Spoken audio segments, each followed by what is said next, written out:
I've always wanted to do this, take a camera apart. I've got this old Zenit. It's a case of just taking off the component parts at the top here and hoping I can get at the prism. The prism's dirty as well. It'll be an interesting exercise. I'm doing it with video as well, because if I forget where something is, at least I can watch my own video and go back on it. I've already taken the winding mechanism off at this end and the ASA, and I had a surprise because there was a tiny little ball bearing. I don't know if you can see that, but there was a tiny little ball bearing set. Well, there it goes. I must keep hold of that. But it's just slowly, and we'll get there. Right, let's see what we can take up off on this. And the screws themselves are fairly well hidden, so you've got to do a little bit of searching around to find them. What's on this end? Let's have a look. So there must be something to... I don't think I can lift that without taking this off of here somehow. Now that doesn't look very good. I've got a couple of batteries here that are actually corroded, and I've got a thought that perhaps if I clean this battery housing up before I go any further, and then see if that has any bearing with the shutter. You never know. I don't know if it does, but I would be awfully upset if I'd stripped it all the way down and all I'd got to do was replace the batteries. When it comes to cleaning the area that we keep batteries, I've found that methylated spirits is pretty good. The reason is methylated spirits, unlike white spirit or terps, this evaporates. So let's have a look, and it'll get rid of some of that green mold. So if I just dip that in there, clean the terminal at the bottom there,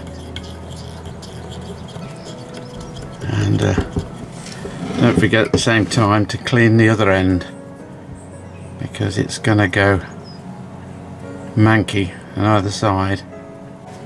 I've also given the terminal just a little bit of a rubbing over with a screwdriver, quite lightly. Don't start scratching it to heck, just a little bit of a rub, and the same at the other end, and that should help. Literally don't scratch it away. So if we pop the batteries in now, well, at least I can eliminate that. It's not returning. Right, the winder side seems to be like a circlip. It's indented just here, so I've got to set that up and then just take that inner ring out, and that should release that section. I needed to undo this circlip mechanism here, but it was impossible. Should not do this. I've axed it across, but I did get it off, but it's not recommended. I think I'll send for a circlip set, so if this happens again I don't have to use an hacksaw. So I've taken all the little screws off, so theoretically if I just give this a... there we go. That's what's inside a Russian camera. I wanted to have a look at the prism. I mean, the prism is really dirty. I don't know if it's because of the sponge mechanism here, or it's just one of those unfortunate things. So now to get deeper in the camera. Well, either side of the prism I realised that they've got two light sensors, so they're obviously what the battery needs. The prism itself doesn't look that dirty, so somewhere something's letting me down. On the winder end I see we've got this coiled spring. That's obviously what throws it back when you advance. That helps it spring back. It looks like the spring out of a clock. So there's the shutter mechanism comes forward and releases a trigger here at the front. So that's it.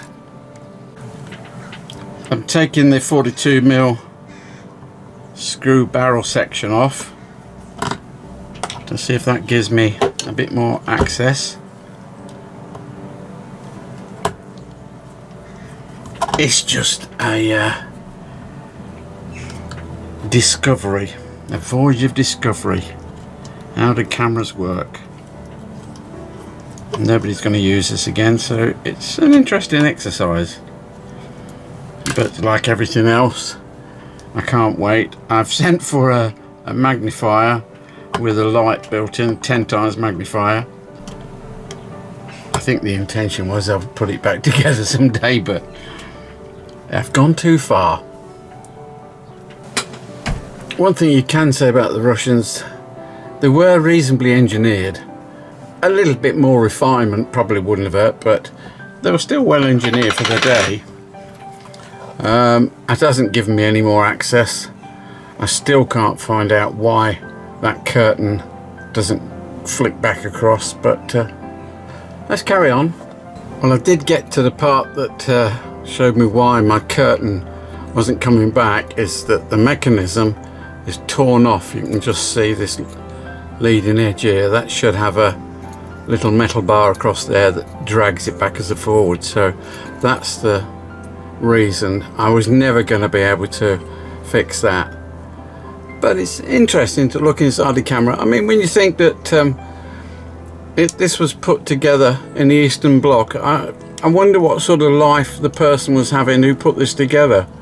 They made some great cameras and they were cheap, and it got a lot of enthusiasts on the road to being photographers or just having fun. So here's the prism, and it looks exceptionally clean, so the problem's not there that I can't see through the viewfinder. We know it's not in the original glass looking through at the eyepiece, so therefore it's got to be the mirror, and I think I've taken this project as far as I can. Most of the screws are interchangeable. What I was looking for, and what I did get to at the end, is I found the mechanism for the blind, and what should have been on the other end is a metal rod like that attached to these very delicate pieces at the end, so that's what broken off.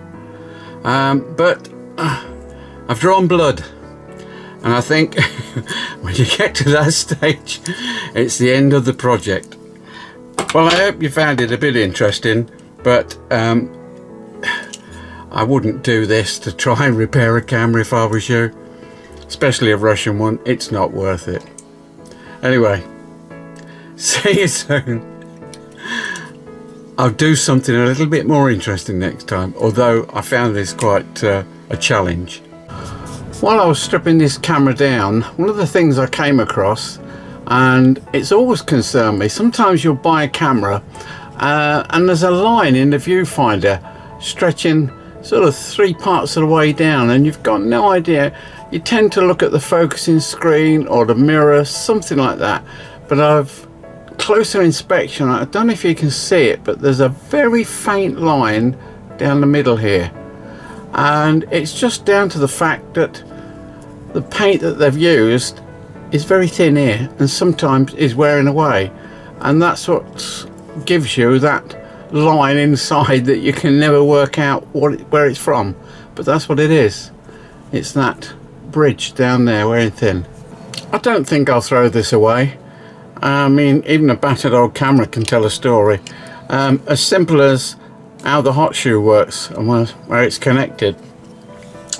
And sometimes trying to explain something, if you give this to a student, they'll have a clearer idea of what not to do with the camera. No, how the mirror works and the focus finder.